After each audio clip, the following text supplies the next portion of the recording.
Speaker sir, ఈ అంశం చాలా ప్రాధాన్యత కలిగింది కనుక అవసరమైతే రాత్రి 12 దాకైనా మాట్లాడదాం. టైం ఇవ్వండి, ఒక్కసారి కాకపోతే 2 సార్లు టైం ఇవ్వండి, క్లారిఫికేషన్ ఇద్దాం.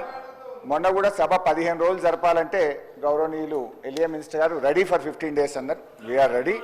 Let us discuss in thorough, ప్రజలకు అర్థమయ్యేటట్టు, సభ్యులకు అర్థమయ్యేటట్టు, సభ రికార్డులు సరిచేసే విధంగా మంచిగా వివరంగా మాట్లాడుకుందాం. ఏం తొందర లేదు అధ్యక్ష. కానీ దయచేసి మైక్ ఆపొద్దు, మధ్యలో ఇంటరప్షన్స్ వద్దు. నేను మాట్లాడేటప్పుడు రాసుకోమనండి, నేను లేవలేదు. తర్వాత వారు ఎంతసేపు అన్నా మాట్లాడమనండి, తర్వాత నాకు మైక్ ఇవ్వండి, ఐ విల్ క్లారిఫై. రాష్ట్ర డిప్యూటీ సీఎం మాట్లాడేటప్పుడే మీరు ఇంటర్వ్యూని ఎత్తిరి, రన్నింగ్ కామెంట్లు చేస్తుంది. స్పీకర్ సార్, మీరు చేస్తుంది, కేటీఆర్ గారు చేసేది. స్పీకర్ సార్, ఈ కాంగ్రెస్ ప్రభుత్వ తీరు ఎట్లా ఉందంటే, అబద్ధాలు చెప్పు, అవే చెప్పు, పదే పదే చెప్పు, మళ్ళీ మళ్ళీ చెప్పు, దబాయించి చెప్పు, బెదిరించేలా చెప్పు, పెద్ద గొంతుతో చెప్పు, ఎదుటి వారి గొంతి నొక్కి చెప్పు, ఎన్ని విధాలైనా చెప్పు, కానీ అబద్ధమే చెప్పు, ఎట్టి పరిస్థితుల్లో నిజం చెప్పకు అన్నట్టుంది కాంగ్రెస్ ప్రభుత్వ తీరు. అధికారంలో రాకముందు ప్రతిపక్షంలో అదే తీరు, ప్రభుత్వంలో కూడా అదే తీరు ఈ కాంగ్రెస్ తీరు. బహుశా ఇంకో 4 ఏళ్ళు కూడా అదే తీరు కొనసాగిస్తారని కూడా మాకు అర్థమవుతా ఉంది. కానీ మా గొంతు నొక్కినా నిజమే చెప్తాం. మేము చెప్పేవన్నీ నిజాలు, అర్ధరాత్రి నిద్రలో అడిగినా నిజమే చెప్తామని చెప్తూ నా ఉపన్యాసాన్ని ప్రారంభిస్తా ఉన్నాను. అధ్యక్ష, సింపుల్. నేను లెక్కల్లోకి పోయే ముందు I want to set right the house records and I want to challenge the బట్టి గారు. ఒకవేళ నేను ఇక్కడ అడుగుతున్నా అధ్యక్ష, ఇది నేను ఒక నిమిషం ప్లీజ్, ఛాలెంజ్ వద్దండి, మీకు నాకు ఛాలెంజ్ ఎందుకు? ఛాలెంజ్ వద్దు, ఒకటే మాట్లాడి కూర్చున్నా. సార్ హరీష్ గారు, నేను ఒకటే మాట్లాడుతున్నాను, ఛాలెంజ్ చేయట్లేదు వారితో. ఒక నిమిషం, నేనేం ఛాలెంజ్ చేయట్లేదు వారితో, ఒక మాట అడగదలుచుకున్నాను మీ ద్వారా పర్మిట్ చేసి. నేను ఒకటే అడుగుతా ఉన్నాను, ఈ tentative risk weighted outstanding guarantee అనేటువంటి అమౌంట్ కాలంని నీకంటే ముందున్న ఆర్థిక మంత్రులు ఎప్పుడైనా పెట్టారా? నీ తర్వాత వచ్చిన వాళ్ళు ఎప్పుడైనా పెట్టారా? ఈ రెండింటి సమాధానం చెప్పానండి. ఇది మీ ఒక్కళ్ళు వచ్చినప్పుడే ఎందుకు వచ్చింది? ఇది మీకంటే ముందున్నటువంటి వాళ్ళు కూడా ఆర్థిక శాఖ మంత్రులుగా ఎప్పుడైనా పెట్టారా? ఇంక్లూడింగ్ మీ టైంలో ముఖ్యమంత్రిగా పనిచేసిన చంద్రశేఖరరావు గారు ఆర్థిక శాఖ మంత్రిగా ఉన్నప్పుడు వారు కూడా పెట్టలేదు. మీరు ఒక్కళ్ళే ఎందుకు పెట్టాల్సి వచ్చింది? అది మీ టైంలోనే ఎందుకు ఇట్లా చేశారు? ఎందుకు ఇంత సభని ప్రజలను తప్పుదో పట్టించారు? మీరు దాని ఒక్కదాని సమాధానం చెప్పండి. అన్నీ చెప్తా అధ్యక్ష. ఎందుకు నది పడతారు అధ్యక్ష? మొత్తం కుల్లా చెప్తా, ఏం నది పడుకుంటా. ఎన్నిసార్లనే క్వశ్చన్ అడగండి, అన్నీ చెప్తా అధ్యక్ష. ఫస్ట్, ఎవడా యూజ్లెస్ ఫెలో దొంగ అన్నది 100 సార్లు అంటారు. నన్ను ఎవడైనా దొంగ అంటే వాడు యూజ్లెస్ ఫెలో అన్న తప్ప వాళ్ళు అన్నది కదా అధ్యక్ష.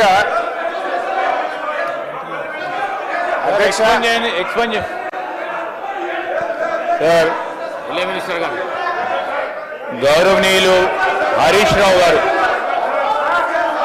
వారు మాట్లాడింది, వారు మైక్లో మాట్లాడలేదు సార్, ఎవరికి కూడా వినపడలేదు. వారు మాట్లాడింది మైక్లో వినపడదు. దాన్ని వారు తిరిగి వాపసు అన్న తీసుకురావాలి, ఎక్స్ప్లెయిన్ చేయండి sir.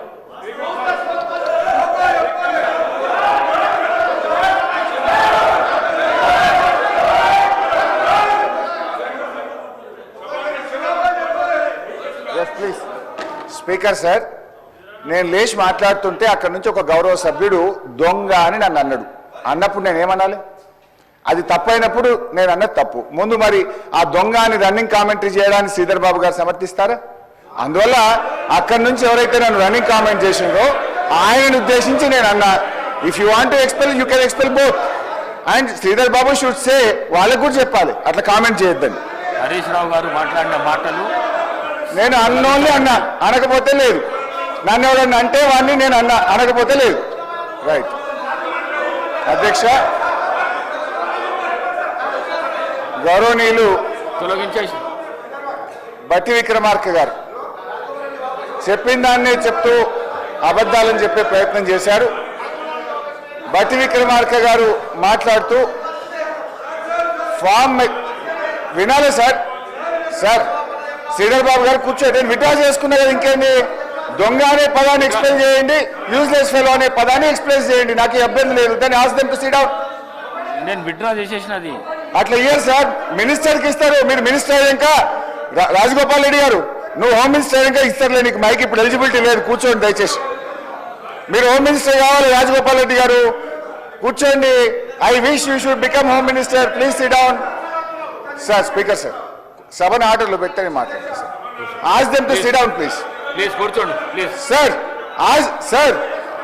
Ask them to sit down sir please. Sridhar Babu గారి పద్ధతి కాదు సార్, సభ నడిపే పద్ధతిది కాదు సార్, సభ నడిపే పద్ధతిది కాదు sir. Sir please. Speaker sir please కూర్చోండి ప్లీజ్ ప్లీజ్. అయితే ఈరోజు చాలా ముఖ్యమైన అంశం మీద సభలో చర్చ జరుగుతుంది. గౌరవ ఉప ముఖ్యమంత్రి గారు బట్టి విక్రమార్క గారు మాట్లాడుతూ కొన్ని అంశాలు సభ దృష్టికి తెచ్చారు. గత ప్రభుత్వం ఫార్మ్ మెకనైజేషన్కి ₹1 ఖర్చు పెట్టలేదన్నారు, అబద్ధం. డ్రిప్ స్ప్రింక్లర్స్కు ₹1 ఖర్చు పెట్టలేదన్నారు, శుద్ధ అబద్ధం. రైతులకు ఇన్సూరెన్స్ డబ్బులు కట్టలేదన్నారు, పచ్చి అబద్ధం.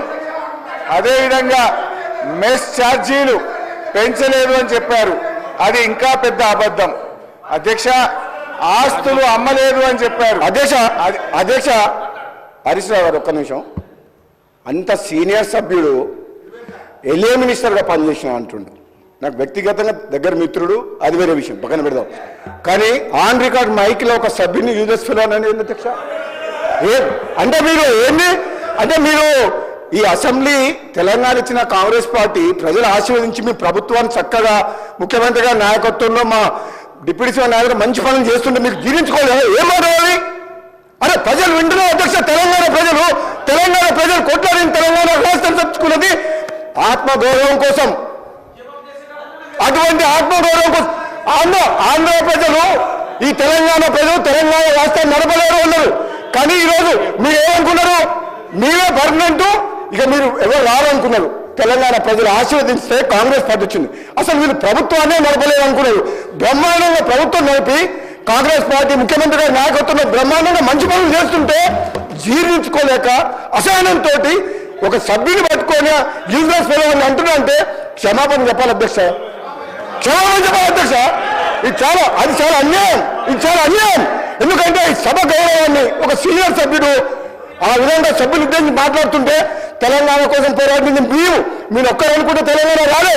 ఇది ఇచ్చిన తెలంగాణ కాంగ్రెస్ పార్టీ. ఈ తెలంగాణలో మీరు ఏం మాట్లాడినా నడుస్తుంది ఇంటి రోజు అనుకుంటూ ఇక మీరు ఆటలు సాగవు. తెలంగాణ ప్రజలు కాంగ్రెస్ పార్టీని ఆస్వాదించిండు. ఈ మాటలు హరీష్ రావు గారు నేను చెప్తున్నా, మీకు సభ మీద ఏమాత్రం గౌరవం ఉన్నా, తెలంగాణ రాష్ట్ర ప్రజల మీద ఏ గౌరవం ఉన్నా, సభ్యుల సంస్కారం మీద గౌరవం ఉన్నా బేషరతుగా మీరు క్షమాపణ చెప్పాల్సిందే. మీ ప్లేస్లో నేనున్నా చెప్తా. మీకేం కొమ్ము మీరేం కింద పడిపోరు, మీ కిరీటం ఏం పడిపోదు. కానీ ఆ మాట మాత్రం మీలాంటి వ్యక్తి ఇంకెవరన్నా అంటే కొత్త సభ్యుడు అంటే మేము బాధపడేటట్లం కాదు పట్టుకున్నాడు.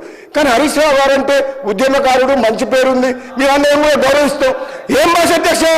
తెలంగాణ సమాజం మొత్తం మన మీద ఎన్నో ఆశలు పెట్టుకొని ఈ తెలంగాణ రాష్ట్రం కోసం 1000 మంది యువకులు ఆత్మ బలిదానం చేసి ఈ సభ నడుస్తుంటే బ్రహ్మాండంగా వాళ్ళ సమస్యల కోసము మాట్లాడే ఒక మంచి పద్ధతిలో మాకు చెప్పాలి. కానీ మీకు ఎప్పుడు అధికార హోదాలే కావాలి, ప్రతిపక్షం వద్దు అంటే ప్రజలు ఇచ్చిన తీర్పును కూడా గౌరవించకుండా మంచిగా బ్రహ్మాండంగా పనిచేస్తుంటే ఇచ్చిన హామీలు కూడా అధ్యక్ష గౌరవ ముఖ్యమంత్రి గారు రేవంత్ రెడ్డి గారి నాయకత్వంలో ఈరోజు ఇచ్చిన హామీలు కూడా ఒకరి తర్వాత ఒకటి అంటే ఉచిత బస్సు ఇవ్వడం తప్ప, రైతులకు రుణమాఫీ చేయడం తప్ప, కరెంట్ ఇవ్వడం తప్ప, మన బడి పిల్లలకు మెస్సార్జీ పెంచడం తప్ప ఇన్ని మంచి పనులు చేస్తుంటే వీళ్ళ కడుపులో మంట జీర్ణించుకోలేక ఈ విధంగా మాట్లాడుతున్నారు. ఇది అన్యాయం అధ్యక్ష. ఇది క్షమించడం చేయడం. నేను చెప్తున్నా, మీరు ప్రతిపక్ష హోదా కూడా కోల్పోతారు. మర్యాదగా మాట్లాడకపోతే కనీసం మాకు ప్రతిపక్షం లేకుండా ప్రజాస్వామ్యాన్ని కూలి చేసిన వ్యక్తులు వీళ్ళు మాకు దొంగను అంటే ఎవరు దొంగ? మీరు అప్పులు చేసిండ్రు, అనవసరంగా అప్పులు చేసిండ్రు. మంచితనానికి అవసరం కోసం నిజంగా అవసరం ఉంటే అప్పు చేయాలి.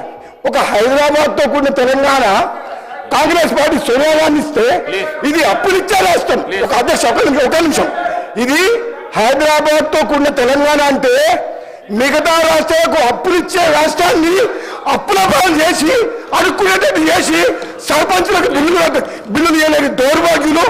మేము అంటే తప్పేం అధ్యక్ష, దొంగ అంటాడు, బయట తిడుతున్నారు, దొంగ పోతే దొంగతనం చేసి దోసుకుంటే ఏమని పిలవాలి? ఇప్పుడు ఎట్లుందంటే వాళ్ళ నీతి ఎట్లుందంటే దొంగనే మమ్మల్నే దొంగ అంటుండు. ఇంకేం చెప్పాలి అధ్యక్ష? దొంగతనం చేసింది వాళ్ళు, రాష్ట్రాన్ని దోసుకునేది వాళ్ళు, మమ్మల్ని దొంగతనం దొంగ ఇంకేమంటే అధ్యక్ష హరీష్ రావు గారు ఒక్కటే మరి చెప్తున్నారు, మీరంటే గౌరవం ఉంది, మీరంటే గౌరవం ఉంది, కానీ మాత్రం ఆ ఓడు మీరు వెనక తీసుకోవాల్సిందే, లేకపోతే మీ అవసరం అధ్యక్ష. అవసరం రోజు ఇంటికి వెళ్ళిపోతుంది, రోజు పూర్తి చేస్తుంది, ఇంటికి వెళ్ళిపోతున్నా కంట్రోల్ చేయాలి అధ్యక్ష, కంట్రోల్ చేయాలి.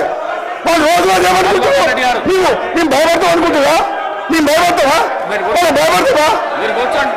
ఏంటి అధ్యక్ష రోజు వాళ్ళ భాష ఉంది అధ్యక్ష, వాళ్ళ భాష ఉంది అధ్యక్ష. రికార్డులకు వెళ్ళి తొలగించడం అయినది. కూర్చోండి.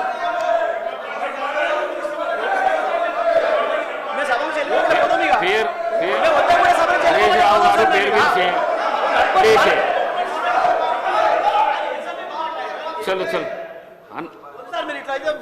హరీష్ రావు గారు. సార్, నేను గౌరవ శాసనసభ వ్యవహారాల మంత్రి గారిని అడుగుతున్నా, ఆయన ఇలా మైక్లో దొంగ అని 5 సార్లు మాట్లాడిండు. Is it permissible? అది రికార్డు నుంచి తొలగిస్తారా? ఆయన ముందు క్షమాపణ చెప్పాలన్నా వద్దా? You have to answer. Sir, any unparliamentary remark made by any minister should be expunged. Any member also, ministers also, any member of this honorable house. Sir, expunge cheyala. Nenu endukante senior sare ఆవేశంతోనో ఆవేదనతోనో అనుండొచ్చు. Sir వారు మైక్లో మాకైతే వినబడలేదు. Sir వినండి, మైక్లో మీరు చెప్పారు కదా పెద్ద హృదయంతో you can take back sir, what is nothing wrong in it. Sir we're not disputing. నేను ఎవరు మాట్లాడినా అన్పార్లమెంటరీ మాట్లాడినా sir I'm on my leg sir to say, ఎవ్వరు కూడా అన్పార్లమెంటరీ మాట్లాడినా అది ఎక్స్ప్లెయిన్ చేయాల్సిందే డెఫినెట్లీ సార్. మాట్లాడు కదా సార్ మీరు మైక్లో మాట్లాడేది వినబడదు సార్ మొత్తము యావత్తు. సో నేనేమన్నాను, you please take back, nothing goes. మీ ఏం కాదు సార్, దానికి ఏముంది దాంట్లో. ఇప్పుడు శ్రీధర్ బాబు గారు 2 వైపులో చెప్తే బాగుంటుంది. అటువైపు ఎవరైతే దొంగ అన్నారో వాళ్ళు వెనక్కి తీసుకుంటే నేను వెనక్కి తీసుకోవడానికి అభ్యంతరం లేదు. Right sir. అయితే అధ్యక్ష, let's go to the subject. అధ్యక్ష, నేను మీతో కోరేది ఒక్కటే అధ్యక్ష, దయచేసి కొద్దిసేపు సబ్జెక్ట్ మీద మాట్లాడాలనుకున్నా, బట్టి గారేమో బయటకు పోయారు. నేను I would like to speak on the subject. వీళ్ళకి ఈ వితాయి ఉంటే తర్వాత మాట్లాడుకుందాం. అయితే